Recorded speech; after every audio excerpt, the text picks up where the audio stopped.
नमस्कार, मी डॉक्टर कविता राणे. बुलेटिनमध्ये आपल्या सर्वांचं स्वागत. बुलेटिनच्या सुरुवातीला बातमी आहे महाराष्ट्र केसरीला लागलेल्या गालबोटाची. महाराष्ट्र केसरीच्या मैदानात पराभूत झालेला खेळाडू शिवराज राक्षेला राग इतका अनावर झाला की सामना संपल्यावर राक्षेनं पंचांनाच लाथ घातली आणि यावरून मोठा गदारोळ सुरू झालाय. शिवराज राक्षेची पाठ जमिनीला टेकलेली नसताना त्याला चितपट केल्याची घोषणा पंचांनी केली असा दावा शिवराज राक्षे याच्याकडून केला जातोय. पण नेमकं मैदानामध्ये काय घडलं बघूया.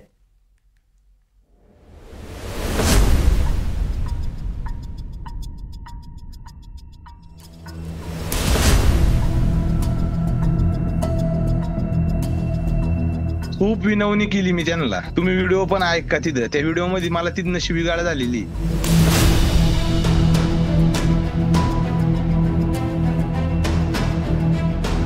आदल्या दिवशी पण मॅटवरती जाताना शिवीगाळी केली पंचांनी शिवराजला.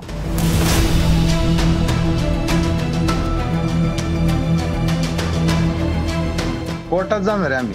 कोर्टात जाऊन कोर्ट काय निकाल घेईन त्याच्यावर आम्ही डिसिजन घेणार. शिवराजने खरं असल्या आज त्याच्यावर जो अन्याय झालाय त्या पंचाला गोळ्या घातल्या पाहिजेत असं माझं स्पष्ट मत आहे.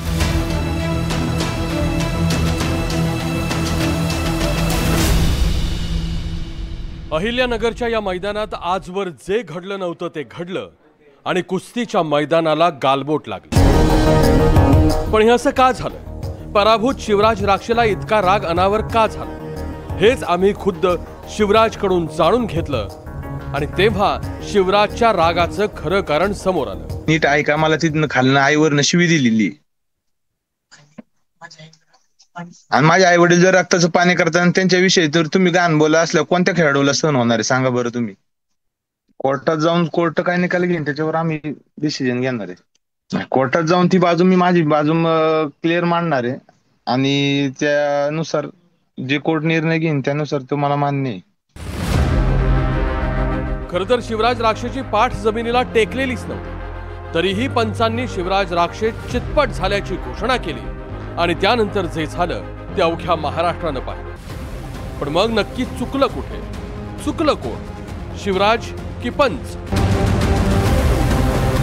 सुरुवातीला शिवराज हा अवघ्या महाराष्ट्रासाठी व्हिलन ठरला, पण नंतर समोर आलेल्या व्हिडिओ नंतर कुस्तीच्या फडातून शिवराजला पाठिंबा वाढत चालला.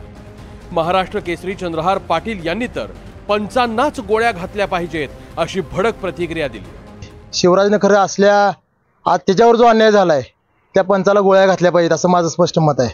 कारण हाच प्रकार 2009 साली माझ्याबरोबर बाबतीतही घडलेला होता. शिवराज आज तिसऱ्यांदा महाराष्ट्र केसरी होणार होता. मीही त्यावेळेस तिसऱ्यांदा महाराष्ट्र केसरी पहिल्यांदा होणार होतो आणि पंचांच्या चुकीच्या निर्णयामुळं आणि 6 मिनिटाची कुस्ती जवळ 1.5 तास चालवल्यामुळं मी जो अन्याय सहन केला तोच आज अन्याय शिवराज सहन करतोय. ही आहे ना, ही पोझिशन ही चितपट आहे. ही कुस्ती दिली बी पाहिजे किंवा नाही दिली पाहिजे ही पण मान्य करणार नाही. एवढ्या स्पीड मध्ये आला त्याच्या अंगावर. किती स्पीड मध्ये यायला पाहिजे काका? सेकंदामध्ये यायला पाहिजे. हे सेकंदामध्ये वर आला. तो पूर्णपणे चितपट झाला तरी याच्या अंगावर ते आला. फ्रॅक्शन ऑफ सेकंड जरी झाला तरी तो चितपट आहे. यस, 2 सेकंद जरी झाला. Yes yes. इतका पाठिंबा मिळत असतानाही महाराष्ट्र राज्य कुस्तीगीर संघटनेचे अध्यक्ष रामदास तडस यांनी शिवराज राक्षे आणि महेंद्र गायकवाड यांचं 3 वर्षांसाठी निलंबन केलं. कुस्ती बघितली तर शिवराजची याच्यात चूकच नाही. शिवराज काय म्हणला होता, मला फक्त रिप्लाय करून दाखवा तुम्ही. आम्ही सगळ्यांचं म्हणणं होतं रिप्लाय करून दाखवा आणि रिप्लाय करून दाखवतातच. जर काही थोडी चुकी झाली ना तर रिप्लाय करून दाखवतात. पण मग यांनी रिप्लायच करून दाखवली नाही पंचांनी. आणि आदल्या दिवशी पण मॅटवरती जाताना शिवीगाळी केली पंचांनी शिवराजला. ती शिवीगाळी आदल्या दिवशी केली. परत दुसऱ्या दिवशी पण पंचांनी असं रिप्लाय दाखवली नाही. रिप्लाय जर दाखवली असते तर काहीच होत नव्हतं. म्हणजे सगळं सोडायचं आणि तुम्ही एका दिवसात डिसिजन देताय की 3 दिवसाची बंदी. आम्ही पण काय केलं होतं, अपील केलं होतं की आम्हाला फक्त फेअर डिसिजन पाहिजे.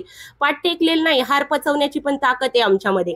तुम्ही फक्त आणि तुम्ही नंतर स्टेटमेंट देताय. कार्याध्यक्षांना पण आम्ही विनंती केली की आम्हाला फक्त योग्य निर्णय द्या आणि तुम्ही सगळी स्पर्धा घेताय आणि नंतर डिसिजन देताय की पाठ म्हणजे निर्णय चुकीचा होता मान्य करताय आणि पुन्हा आमच्यावरच बंदी आणताय 3 वर्षासाठी. हे किती योग्य आहे? याच्यावर आम्हाला सुद्धा न्याय पाहिजे. शिवराजचं कृत्य हे आक्षेपार्हच आहे, निर्णय कितीही चुकला तरी त्यावर संयमी राहत प्रतिक्रिया देणं गरजेचं होतं, पण कुस्तीसारख्या गरम रक्ताच्या खेळात तोल ढळणं हे स्वाभाविक आहे। इतकी अत्याधुनिक व्यवस्था असतानाही निर्णयाचा फेरविचार होऊ शकत नव्हता का?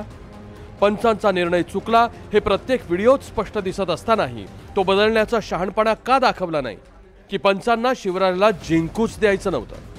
Bureau report, NDTV Marathi.